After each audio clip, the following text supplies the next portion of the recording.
You have cancer. 3 words that change a life forever.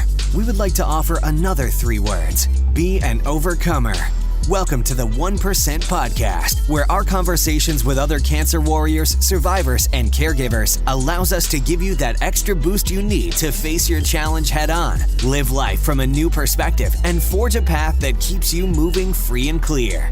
Now, welcome your host and cancer survivor, Truett Taylor.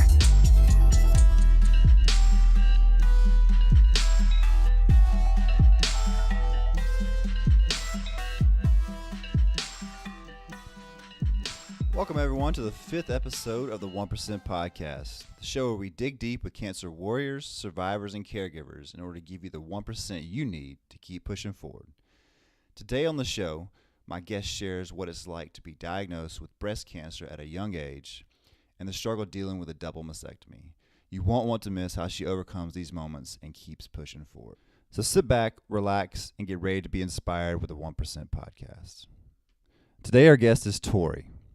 Tory is 30 years old, lives in Alabama, and was diagnosed with invasive ductal carcinoma. Welcome, Tory, to the 1% Podcast. How are you doing today? I'm doing well. How are you doing today? I'm doing great. Tory, share with all our listeners today why you feel like it's important for you to be able to share your story. I would just love to continue to share my story and put myself out there and use my story to help and motivate other people, because I just think it's important. I could look at this as okay, I have cancer. That's terrible, and it is terrible. But instead of letting it bring me down, I want to use it, and I've made it through. I want to turn that into something positive and use my story to motivate and even myself. I have to think about when I'm having a bad day, but you made it through. So, just to keep being positive, honestly, and just stay faithful and just try to be a good example for my daughter and for other people who especially are going through hard times, that, that you can do it. Tory, I could not agree more. So let's go ahead and begin your story. Well, tell us a little bit about your life prior to your diagnosis. Okay. Prior to my diagnosis, I was about to turn 30, and it was at the time the most scariest thing ever, because no woman really looks forward to their birthday. But other than that, pretty normal, small town life, church on Sundays, have a 4-year-old, so busy with birthday parties and school and everything that goes along with that. We love to travel. We have 2 dogs and a cat. Just a normal life. Okay. What was your thought at that point in your life? What were you, sometimes we plan out the rest of our lives or think maybe in the next 5 years, these things are going to happen. Do you remember what you were thinking? Okay, so you're about to be 30, how you wanted the next 10 years of your life to look like at that point? Yeah, so I was about to turn 30. It was our last year. It was going to be our last year with our daughter not being in grade school, because she's about to start kindergarten. And you think you have the whole, world ahead of you, and you're completely invincible. We had trips planned, and, I was looking forward to building my career and spending more time with the clothing company, and just so many plans with how I thought things would be in my 30s. How long were you guys married for before you found out you had cancer? So about 8.5 years. We just celebrated our 9th anniversary in May. Tell us about the day. Start from the beginning of the day where you find out that you were diagnosed. What kind of problems were you having before? And then tell us about that moment where the doctor came in and said those words that you never were going to forget. Okay, so about a week before, my birthday is actually October 1st. And a week before, we were in Nashville to go to the Alabama Vanderbilt football game and spend a couple of nights away to celebrate my birthday. And when we were in the hotel, I was getting ready, I think, to actually go to the football game, and I noticed that my breast looked different. And I felt, and I thought it felt different.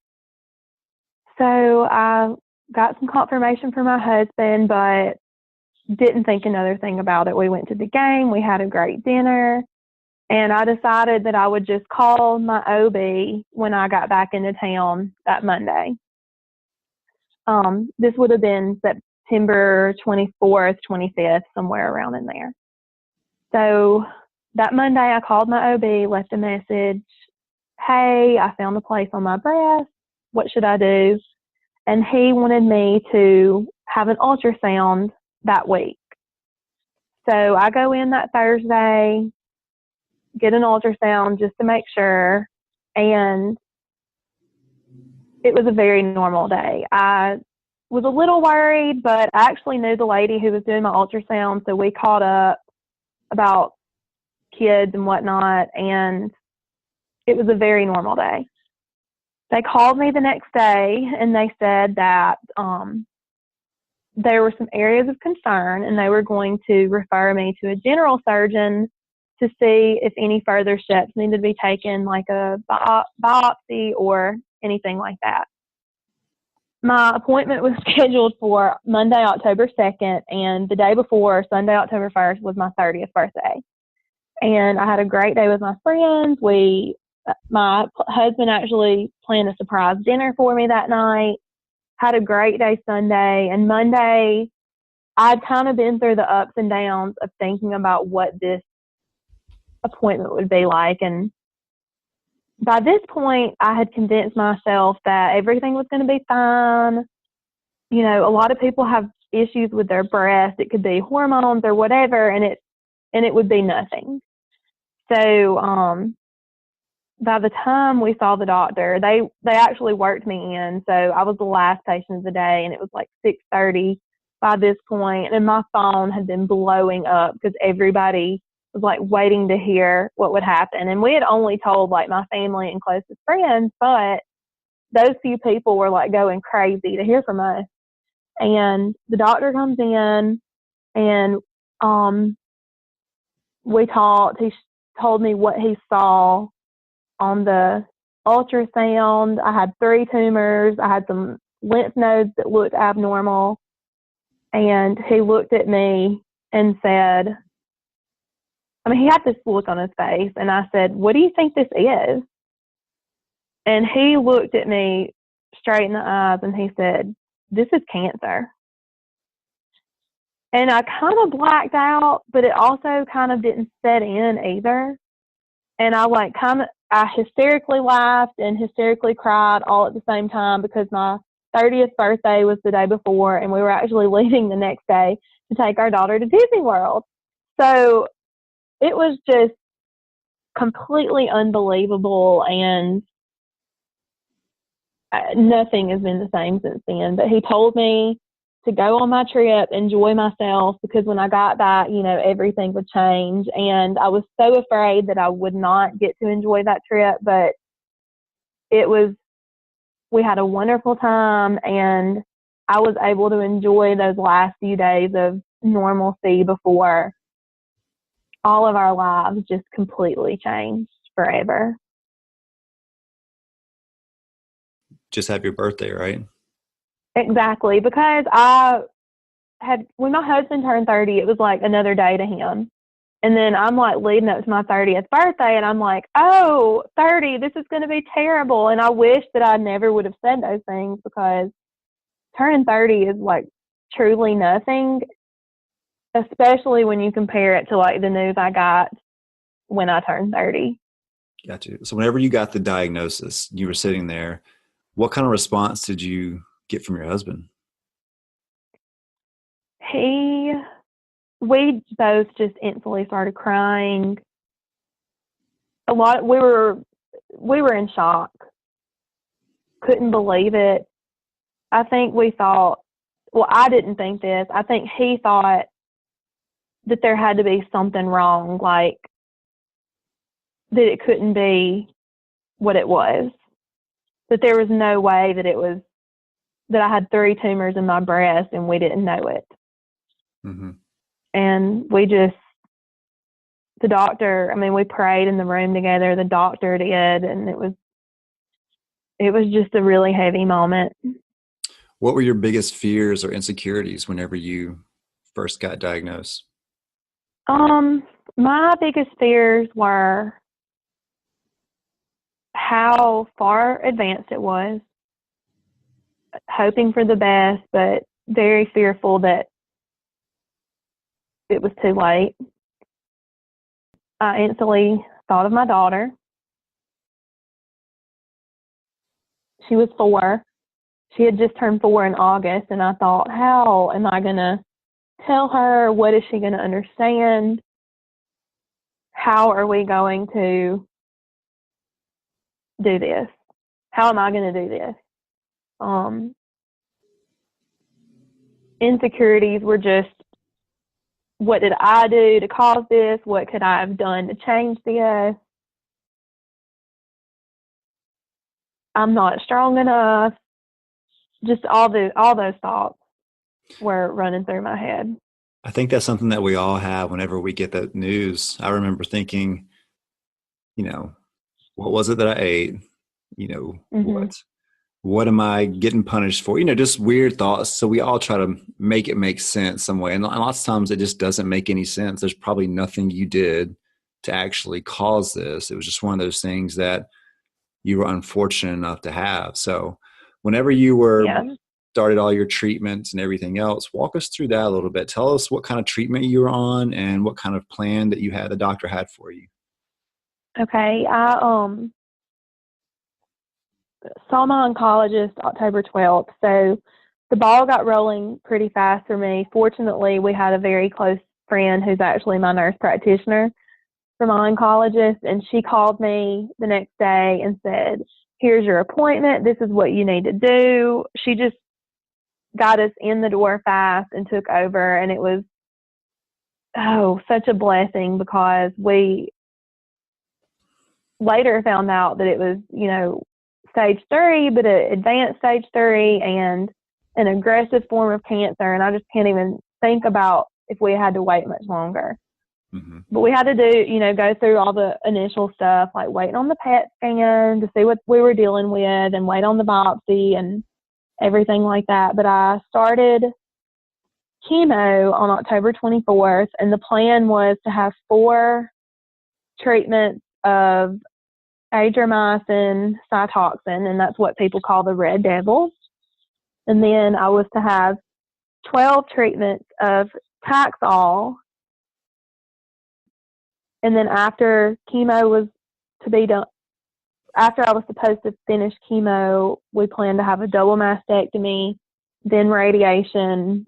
Pretty normal plan. I think that's kind of the typical, depending on what stage your breast cancer is. Mm-hmm. I think for me, I thought I would have a mastectomy first. So my mind automatically went to preparing for that. But I did have chemo first. Okay. What kind of side effects did you have when you started going through chemo?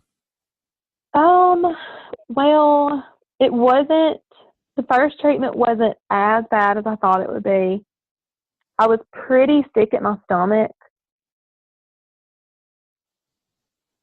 but the fatigue was not what I thought it would be at first. I later found out that it was kind of a cumulative reaction, and it was wintertime, or it was coming up on wintertime, and, my child was in daycare, so we made the decision to pull her out because of the germs, and it was just about to be the holidays, and my chemo had to be delayed almost every time because my blood counts were too low, and that was my biggest problem, was low counts and basically being a hermit during those first 4 treatments, because they really took a toll on my white blood count. Right. So you went through the chemo, both versions of the chemo, and then it comes time for the double mastectomy. Now, Yes. Just from, society, I feel like always puts more of the beauty stuff on the female, gender or whatever, when it comes down to self-image and comparing yourself and all those things like that. Right. So tell me a little bit about when what your thoughts were when you went to get that done, and then what happened, once it happened and you looked yourself in the mirror in the first time. Okay. So by this point, I had already lost my hair. I actually was starting to get back a little peach fuzz. My fingernails and toenails had fallen off. My skin was so dry. And so my beauty regimen and any self-confidence had already long gone out the window before my double mastectomy. But I did have the nerves about what I would look like after. I knew that reconstruction would be in the future, but it's something you can't prepare for. Mm-hmm. But as far as, I didn't think that it would make me feel the way it did as far as how I looked.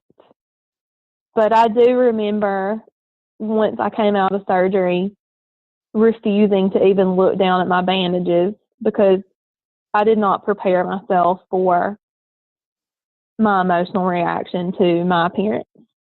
I thought it wouldn't be a big deal, or I thought I wouldn't care as much as I did, and it was hard. So the first day or two, I didn't even look at my bandages, but then when the bandages came off and I looked in the mirror, it was very hard because you're bruised. It just I looked like I had been mauled, and you think you know what people look like flat-chested, but it's beyond being flat-chested. It's bruises and actually being concave, and I had 5 drain tubes coming out of my chest, and it was just very shocking to see. Yeah, I mean, I can't even imagine when you talk to your husband about this, like what kind of response or reaction did he get from the surgery and just from watching you actually go through this? Well, my husband is, I know everybody says their spouse is supportive, or they should, but my husband truly is the most supportive person in the world. We, in our 8 years of marriage, have been through a lot. We lost a child and had a miscarriage, and we had already been through the ringer. So when this came along, I was afraid of what it would do, not necessarily to our marriage, but just, you just always think like how things are going to change and how can he handle one more thing. But he was, again, my rock, as well as my mother, through all that. But he just did not care how I looked. He was more worried about how I felt. It was hard for him to see me that down as far as physically. Mm-hmm. I couldn't walk around by myself without support. I couldn't go to the bathroom without help. I had these drain tubes, and not to be graphic, but it was, blood's coming out of them, and you have to empty them twice a day, and it was a lot. But No. for him, it was, his biggest concern was for me, getting better. He didn't like to see me in that much pain or things like that. There was never any worry from him, and I honestly was never worried about how he thought I would look. It was just how I felt about how I looked. Did he do any certain things to kind of help you feel a little bit better about yourself? He did. He was a very good caretaker, and you think somebody loves you, but they love you when they empty your drain tubes or help you to the bathroom or help you take a bath after surgery. And he did all of those things without complaining.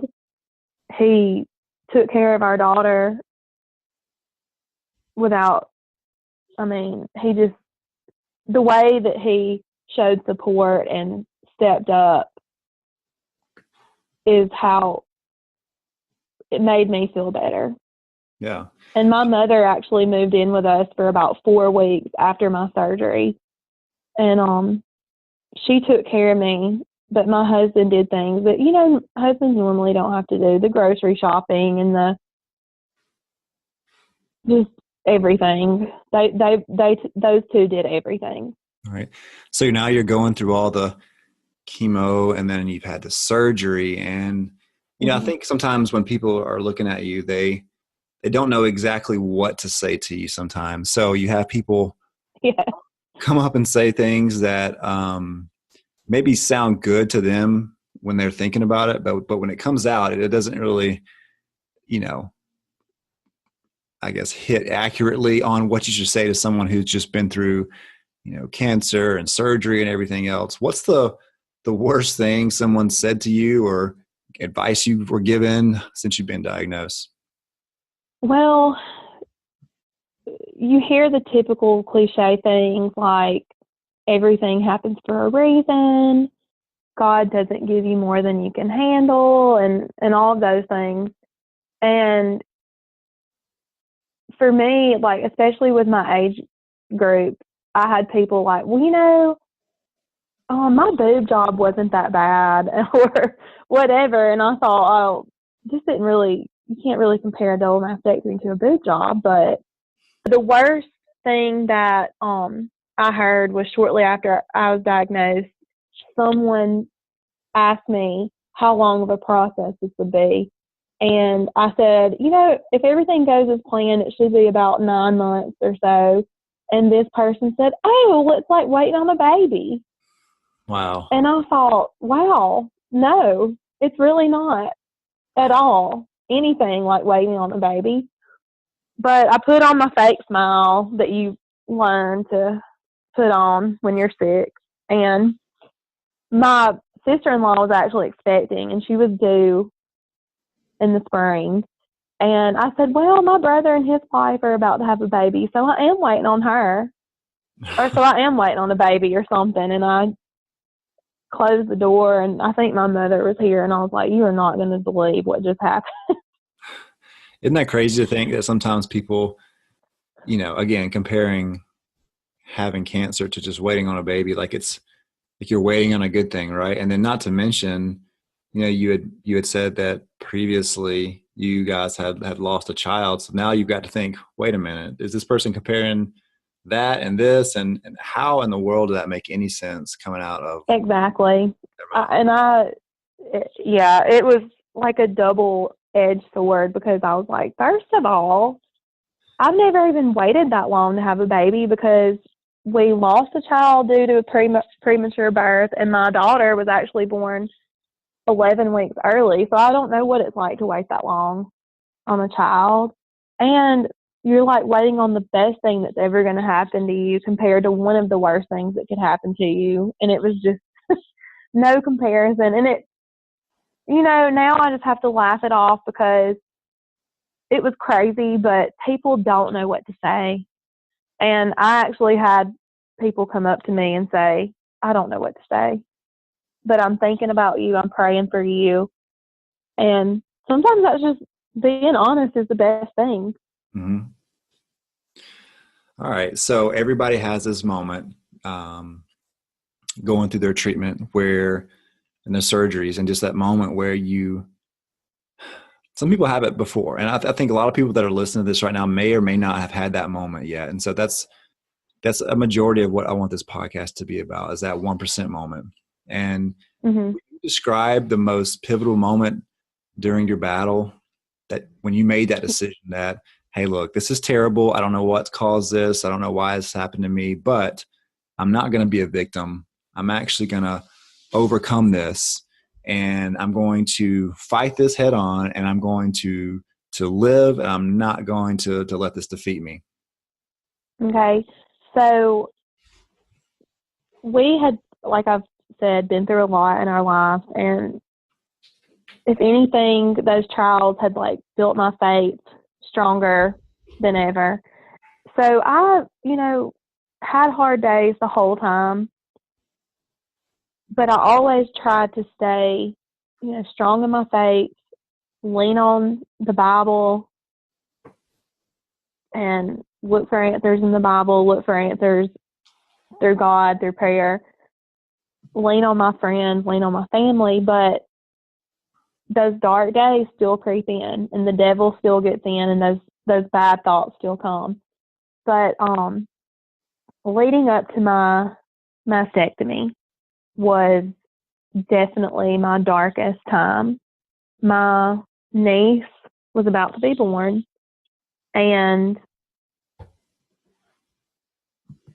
I knew that this was about to be a very invasive surgery. They had prepared me that it would, be about a 6-hour surgery. And I just had convinced myself that I would not live through the surgery, that something would go wrong, and that something would happen, and that I would never get to see my niece grow up or be born, or see my daughter grow up, and try not to cry. But my niece was born on a Thursday before I had my surgery on Monday, and my surgery was Monday, April 2nd, the day after Easter Sunday. So it was hard, but I was able to see her be born. I was at the hospital. I held her all weekend, no questions asked, because nobody wanted to take the baby away from me, because they knew I was about to have this huge surgery. Mm-hmm. But we came home from seeing the baby, and it was Easter Sunday, and we had a really good day. The Easter Bunny came. There was a breakfast at church. I wore my wig, and I felt good that day. And at the end of service, I just went up to pray, and I went up to my pastor and I said, I am just scared. I'm scared of what's going to happen. I'm afraid that tomorrow is just going to be the worst. And he prayed with me, and I just went to the altar, and I knelt and I prayed. And I felt people come up around me. Some of my friends were praying with me, and I felt better. And it was a really good moment. And then we had a good Easter lunch, and I had to be at the hospital at 5 o'clock the next morning up in Birmingham, which is 2 hours from where I live. So my mom came here to stay with my daughter. Actually, my aunts came here to stay with my daughter, and because my parents were with me at the hospital. They came here to stay with her. We went to Birmingham. We had a really good dinner together, and when we went to the hotel, I couldn't eat after midnight. I was super tired. Had to be there so early. So we went to bed, and I felt better after that morning at church, but I still had those fears that I just wasn't going to make the surgery. And all I could think about was, what was Michael going to do, my husband? What was my daughter going to do? And I got up that morning, and I slept really good that night. And I got up and I took my shower, because you have to use the surgical scrub. And it was dark. I was dressed, and we had a few minutes to kill. And I just got on my knees and I just laid it all out. And I gave it to the Lord. And I just spent a lot of time in prayer. And I just felt relief truly come over me. Seeing the baby be born, getting to be there for that, having the time at church I did, people praying with me, for me, around me. But that morning in that hotel room at 4:00 in the morning, I just felt it all went away. And I was like, I'm going to make it through this surgery. It's going to be fine. This is going to be over. And I'm going to do this. So I got to the hospital, and of course my nerves were a little on edge for the actual surgery, but all of those fears that I had about the worst thing happening were gone. And I knew that I was going to be okay. I knew I was going to be okay that day, and then I knew I was going to be okay for all of this. And I just knew. I knew I was going to be okay. And that's when everything changed. You know what's so amazing about what you just said? I was just sitting here thinking about just a couple of different moments you've mentioned so far. Like even back from the beginning, you had mentioned something about how you just happen to know someone who got you in quick, right? Like a nurse practitioner friend. And, yes. You know, what are the odds your niece was born right before your surgery? Exactly. And then on that Sunday, you talked about going and praying with your pastor, being down at the altar of the church and having a group of people come up around you. So the people that were just in that service that day, you know, that just happened to be there that day as well. And then the morning of when, you know, you took a shower and you had those moments, those couple quiet moments to yourself where, you know, there was nobody around you then, no baby, no pastor, no anybody else. It was kind of just you had those couple quiet moments where you were about to go into this surgery. All your fears were still there, but at the very last moment, it's almost amazing just to speak that now, but at the very last moment, all of your fears went away. And, you know, I think what's amazing, and, you know, there are people that are listening to this podcast that'll be believers and there'll be unbelievers. But at this moment, like you knew, like God had told you that, hey, listen, you know, I know you're about to go into this and, you know, you're still not okay, but I just wanted to let you know that through everything that's happened, you're going to be okay going forward. And if you wouldn't have had that moment, I mean, can you imagine going into your surgery and then waking up and all those things that you were going to have to face afterwards, not knowing that you didn't have, you know, you weren't going to have peace with the whole situation? No, I can't imagine that, not having that moment. I'm glad I don't have to know what it would have been like afterward, because as bad as that surgery was, I ended up being in there 10 hours. No complications. They were just being very thorough, which I'm thankful for. But it was scary for my family. I know they were worried, but as bad as it was, as long as it was a long surgery, it was a long day. I got out of surgery at 6:00 that night, and I got discharged from the hospital at 7:00 the next morning after a double mastectomy and having my lymph nodes removed on one side. And my surgery was bad, but I was walking around downtown about 3 weeks later, and as soon as those drain tubes came out, the first thing I did was I went and saw that baby. And now I don't want anybody to think that it wasn't rough. And I don't want anybody to think, oh, wow, 2 weeks later she was fine. I wasn't fine, but I had the strength. I had a strength that I didn't have before. And I know that it made all of that better going forward. My recovery was better because of that moment. I just know that that's why. That's awesome. And I appreciate you sharing that, because that's, you know, when people look at you when you have all this going on and, you've lost your hair, you've had all this stuff happen and everything else. Like they just don't really know how bad those worst moments were. But I think as well too, they weren't with you when you had that pivot moment either as well. And so I think when people look at you before, everyone's encouraging you, but when you have that quiet moment, like you mentioned, I think that to me sounds like that moment that throughout this whole thing, that's your 1% moment where you just really took that hard right turn, and your life had to be adjusted, and you have a new lifestyle and stuff, but you're going into all that with a sense of peace that really is inexplainable and stuff. So since you're, I know you just finished up treatment, 2 weeks ago? Is that right?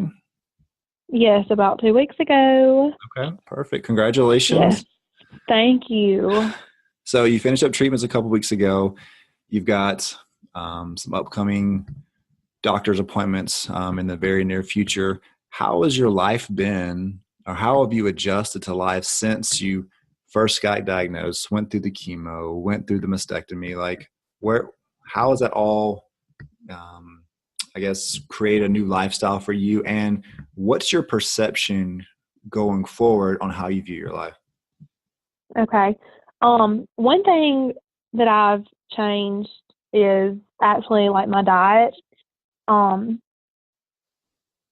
I try to eat clean. I try to eat more healthy.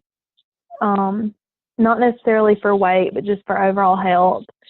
So that things like that have changed. I try to walk every night or do something every day, which I do have a 4-year-old, so I feel like I run laps around the house all day sometimes. But as far as like a new life perspective, I just feel like this is almost over. I'm at that light at the end of the tunnel point.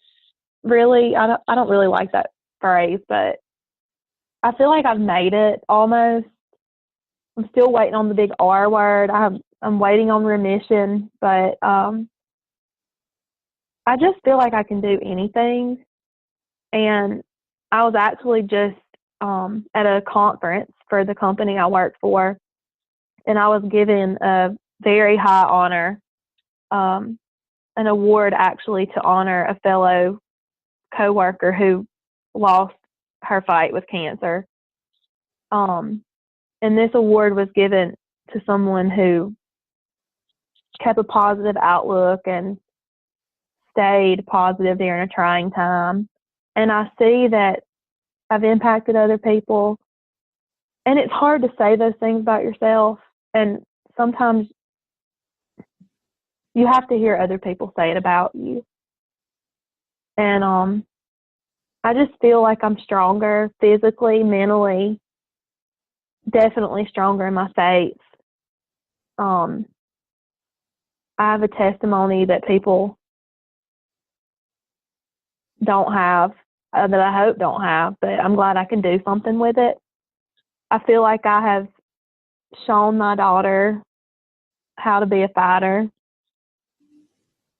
And I try to keep that perspective going forward. Yeah. And someone actually gave me a hat when I was going through chemo and everything and lost my hair. And it says fearless on there. And I wore it probably almost every day for the last, 5 or 6 months. And it's kind of like turned into my thing. Like, I don't know. I just want to be fearless. I want people to know that I still may have bad days. I know I still have bad days. But I want to be fearless. I'm going to try to keep being fearless. I want my daughter to be fearless. I want people who know me to know that I am not afraid, or that I'm trying not to be afraid. And that is really just like my new focus, is just to accept that I am strong and to keep focused and keep those fears pushed away. Wow. Just hearing your story, like from the beginning. Yeah, I'm sure just speaking on your own story, it makes you think back and it takes you back because it hasn't been that long since all this has happened for you. You got diagnosed and you went through, all the chemo and the treatments and the radiation and the surgery and all those things that you've gone through so far, and to be on the other end of it now. I mean, you just got an award here recently, and just those pivotal moments that you had throughout the entire time. And I think that's something that we all, cancer is not something that people talk about a lot because it's sad, and Yeah, people die, and it's one of those things where it's not real life to a lot of people.